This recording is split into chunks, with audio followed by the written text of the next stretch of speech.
नमस्कार स्टूडेंट्स। हिंदी में हमने एक पोयम ऑलरेडी स्टार्ट कर दी है, जिसका एक वीडियो आपने देख लिया होगा। अच्छी सी पोयम विथ स्टोरी है। हमने सुना की माँ कहानी सुना रही थी और लास्ट में क्या पढ़ा हमने कि एक पंछी घायल होकर नीचे गिर पड़ा था, जिसका पंख टूट गया था। तो ये सुनकर बच्चा बोलता है कि ये कहानी तो बड़ी करुण है, यानी कि इमोशनल है। अब हम आगे करते हैं। चौंक उन्होंने उसे उठाया, नया जन्म सा उसने पाया, इतने में आंखें टक आया, लक्ष्य सिद्धि का मानी। क्या कहती माँ कि तेरे पिताजी जब भ्रमण कर रहे थे उपवन में, तो ऐसे अचानक से ऊपर से एक पंछी विद्ध होकर यानी कि घायल होकर नीचे गिरा, तो उन्होंने चौंक के उस पंछी को उठाया और ऐसा लगा कि उस पंछी ने जैसे नया जन्म पा लिया हो।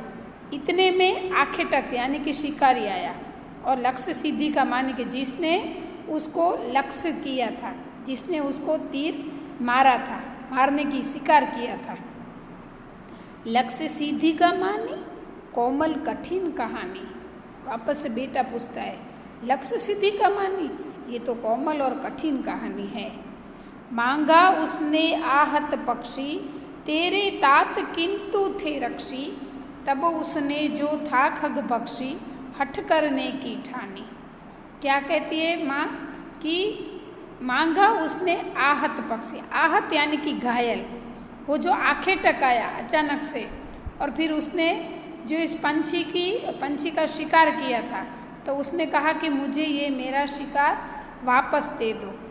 किंतु तेरे तात तेरे किंतु थे रक्षी, रक्षी मतलब रक्षा, क्योंकि तेरे पिताजी ने उस पंछी की रक्षा की थी, उसको उठाया था, उसको प्यार भरा हाथ रखा था उसके ऊपर, पंछी के ऊपर, जिसकी वजह से उसकी जान बच गई, मतलब उसकी दवाई भी की थी ऐसे। तब उसने तो जो था खग बख्शी, हठ करने की ठानी। खग बख्शी यानी कि खग यानी कि पंछी, पहले भी मैंने बताया है। तो जो पंछी को मारने वाला था उसने भी हठ की, हठ यानी कि जिद की। क्या जिद की? पंछी को लेने की। उसने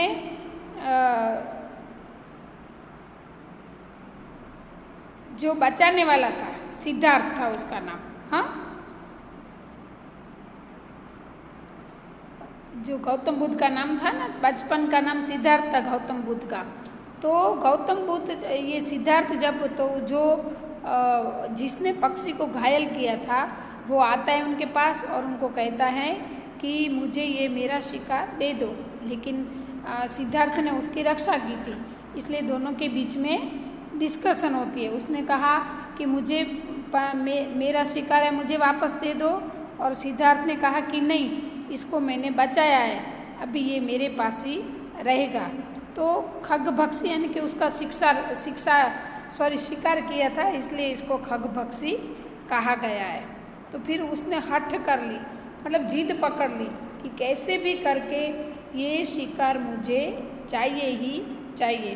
वो सिद्धार्थ की कोई भी बात मानने को तैयार नहीं था। वो सिर्फ एक ही बात जानता था कि इस पंछी का शिकार मैंने किया है, तो मैं इसके ऊपर मेरा ही अधिकार रहेगा। तो ये अच्छी सी कहानी, राहुल अपनी माँ के पास से एकदम ध्यान मग्न होकर ये कहानी सुनता था। अब आगे, हठ करने की ठानी, अब बढ़ चली कहानी। उसने कहा कि हठ किया, चलो अब आगे बढ़ो। हुआ विवाद सदय निर्दय में, अभय आग्रही थे स्वविषय में, गई बात तब न्यायालय में, सुनी सभी ने जानी। क्या हुआ फिर? दोनों के बीच में वाद विवाद हो गया, यानी झगड़ा हो गया कि दोनों सदस्य निर्भय, सदैव निर्भय में, कि दोनों के बीच में, किसके बीच में? तो जो जिसने पंछी का शिकार किया था उसके वो और सिद्धार्थ जिसने पंछी को बचाया था। फिर इतना झगड़ा हुआ कि फिर वो बात अंत में न्यायालय तक पहुंच जाती है। यानी कि पहले के ज़माने में ऐसे कोर्ट कचहरी नहीं थे, ऐसे गांव में पंचनीमा करते, ऐसे न्याय करते थे बड़े बुजुर्ग बैठ के। तो वहाँ पे फिर न्यायालय तक ये बात पहुँचती है कि ये ऐसा ऐसा हुआ है। सुनी सभी ने जानी, फिर ये पूरी बात न्यायालय में सुनाई दी। व्यापक हुई कहानी, फिर ये कहानी व्यापक यानी कि फेमस हो गई। पूरे गांव में ये पूरी स्टोरी फेमस हो गई। कैसे सिद्धार्थ गार्डन में घूम रहे थे, पंछी गिरा, फिर शिकारी आया, उन दोनों के बीच झगड़ा हुआ। अभी शिकार पर किसका अधिकार है वो प्रश्न सब उठाने लगे कि अभी शिकार किसके पास जाने। इसके लिए न्याय करने के लिए ये बात न्यायालय तक पहुंचती है। राहुल तू निर्णय कर इसका, न्याय पक्ष लेता है किसका। कह दे निर्भय जय हो जिसका, सुन लूँ तेरी बानी।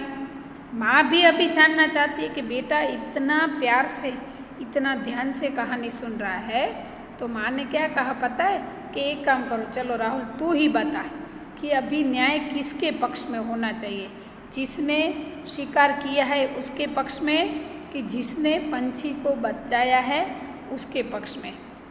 कि तू अभी एक काम कर, निर्भय होके बिना डरे, निर्भय यानी कि बिना डरे तू बता दे कि अगर तू होता तो तू क्या निर्णय करता। माँ अपनी बेटे की परीक्षा ले रही है कि मैं देखूँ तो सही कि मेरा बेटा कितना समझदार है, कैसे परिस्थिति में कैसा निर्णय लेता है। तो फिर ये राहुल सोचने लगता है कि अभी मुझे क्या निर्णय सुनाना है, क्योंकि कहानी बहुत ही इंटरेस्टिंग थी। उसको भी अच्छा लगता था और उसको भी इसका आंसर देने की इच्छा हुई। तो वो सोचने लगा और आंसर देने के लिए तत्पर हो गया। फिर वो अपनी माँ को बोलता है, माँ मेरी क्या बानी, मैं सुन रहा कहानी। बेटा अपनी माँ से ऐसे बोलता है कि मेरी क्या बानी, हाँ मतलब मैं क्या बताऊँ, मैं तो कहानी सुनता हूँ। फिर भी कोई निरपराध को मारे तो क्यों अन्य न उसे उबारे। रक्षक पर भक्षक को वारे, न्याय दया का दानी, न्याय दया का दानी, तूने सुनी कहानी। फिर भी उसके कोमल मन ने उत्तर देना सही समझा। पहले बोलता है कि क्या मैंने तो कहानी सुनी, लेकिन फिर भी वो क्या कहता है कि कोई निरपराध मतलब बिना अपराध का किसी को मारे तो क्यों अन्य ने उबारे। उस पंछी की कुछ गलती तो थी नहीं, तो अगर उसको बचाए, अन्य उबारना मतलब बचाना, तो अगर कोई बिना गलती के उसको मारता है तो दूसरा व्यक्ति क्यों उसको नहीं बचा सकता है। रक्षक पर भक्षक को वारे, जो रक्षा करने वाला होता है वो भक्षक यानी कि मारने वाले से बड़ा होता है। इसका मतलब क्या होता है कि मारने वाले से बचाने वाला बड़ा होता है। हमेशा वो जिस पंछी पशु पक्षी कुछ भी होता है, तो जो मारने वाला है उससे ज़्यादा हक बचाने वाले का उस पर होगा। तो न्याय दया का दानी मतलब अगर मैं होता तो मैं यही न्याय करता। क्या न्याय करता कि पक्षी पर मेरे पिताजी का अधिकार होगा, क्योंकि उन्होंने ही उस निर्दोष पक्षी को बचाया है, जिसने कुछ गलती नहीं की थी फिर भी उसका शिकार हुआ था। न्याय दया का दानी, तूने सुनी कहानी। फिर माँ भी खुश हो जाती है बेटे का आंसर सुन के कि तूने सही न्याय किया कि जिसने रक्षा की है उसका ही ज़्यादा अधिकार होता है, जिसने मारा है उसका अधिकार कम होता है। इसलिए हमेशा अगर न्यायालय में ये बात जाती तो भी यही होता कि मारने वाले से बचाने वाला बड़ा होता है। तो उस पंछी पर अभी सिद्धार्थ का हक होगा, जिसने वो मारा था, जो शिकारी था, आखिर तक था, उसका उस पंछी के ऊपर कोई भी हक नहीं रहेगा। तो स्टूडेंट्स कैसी लगी कहानी? अच्छी लगी ना? तो इसमें से भी हमें ये सीखने को मिलता है कि हमें निर्दोष जीव को बचाना चाहिए, उसको मारना चाहिए नहीं। हमें हर एक जीव की रक्षा करनी चाहिए। तो ये अभी ये स्टोरी यहाँ पे कहानी पूरी होती है। ये पोयम आपको कंप्लीट पोयम में पूछी जाएगी, इसलिए आपको ये टेक्स्ट बुक में लिखनी है और आपको बाय हार्ट भी करनी है। हाँ, तो चलो स्टूडेंट्स, ये वीडियो यहाँ पे कंप्लीट होता है, ये पोएम भी कंप्लीट होती है। नेक्स्ट वीडियो में हम मिलेंगे एक्सरसाइज के लिए। Thank you.